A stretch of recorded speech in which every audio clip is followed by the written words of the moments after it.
পুলিচক মই নিৰ্দেশ দিছো, অভিনেতাই হওক অভিনেত্ৰীয়ে হওক বা আন কোনোবাই হওক, ট্ৰেডিঙৰ লগত জড়িত প্ৰত্যেকগৰাকী ব্যক্তিকে আমি গ্ৰেপ্তাৰ কৰিব লাগিব।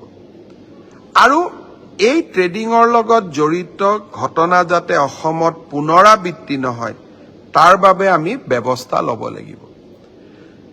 মই ৰাইজক এটা অনুৰোধ জনাম, সকলো মানুহে ষ্টক এক্সচেঞ্জত টকা বিনিয়োগ কৰিব পাৰে। তাৰ কাৰণে ৰাস্তা কি?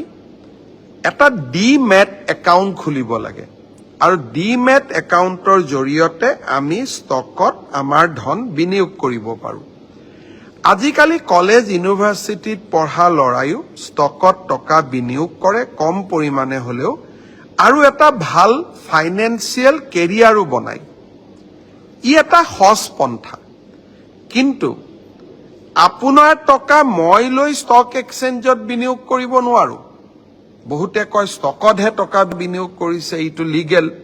ই একেবাৰে ইলিগেল। ৰিজাৰ্ভ বেংকৰ অনুমতি নোহোৱাকৈ আমি কোনেও বেলেগৰ টকা ল'ব নোৱাৰো।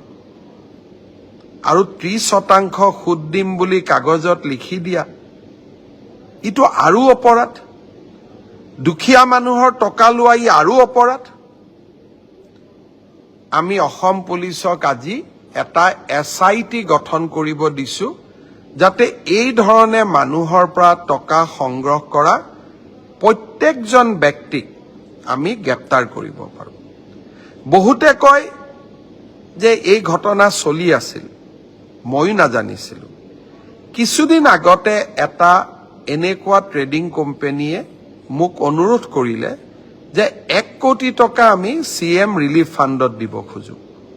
মোৰ সন্দেহ হ'ল যে 1 কোটি টকা ডেকা ল'ৰাকেইজনে কিয় দিব খুজিছে CM ৰিলিফ ফাণ্ডত?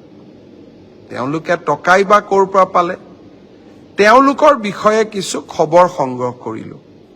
লগে লগে মোৰ সন্দেহ হ'ল, পুলিচক ঘটনাটোৰ তদন্ত কৰিব দিলোঁ। আজি এতিয়া ঘটনাটো বিয়াগুম ঘটনালৈ পৰিগণিত হৈছে। মই আশা কৰোঁ পুলিচে ক্ষিপ্ৰতাৰে তদন্ত কৰিব আৰু ব্যৱস্থাও ল'ব।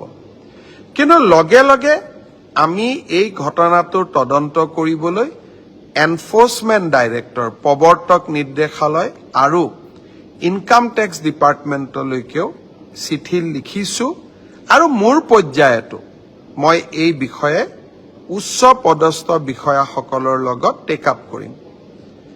আৰু কিছুদিন তদন্তৰ পিছত যদি মোৰ মনে ধৰে যে ইয়াত আন্তঃৰাজ্যিক চক্ৰও জড়িত আছে বা অসম পুলিচে তদন্ত কৰিবৰ বাবে টেকনিকেলি ইকুইপ নহয়, প্ৰয়োজন সাপেক্ষে এই ঘটনাটো CBIৰ হাতলৈ গতাই দিবৰ বাবেও আমি সাজু হৈ আছো। ৰাইজক আকৌ এবাৰ অনুৰোধ কৰিম, সাঁচতীয়া ধন কেতিয়াও কোনো ব্যক্তিৰ প্ৰৰোচনাত বিনিয়োগ নকৰিব। মানুহে বাৰে বাৰে ঠগ আৰু প্ৰবঞ্চকৰ চিকাৰ হৈছে, আৰু আমি এনেধৰণে নিজক কিয় ঠগ আৰু প্ৰবঞ্চকৰ চিকাৰ কৰিম? আশা কৰোঁ আপোনালোকে মোৰ কথাখিনি সকলোৱে বুজি পাব।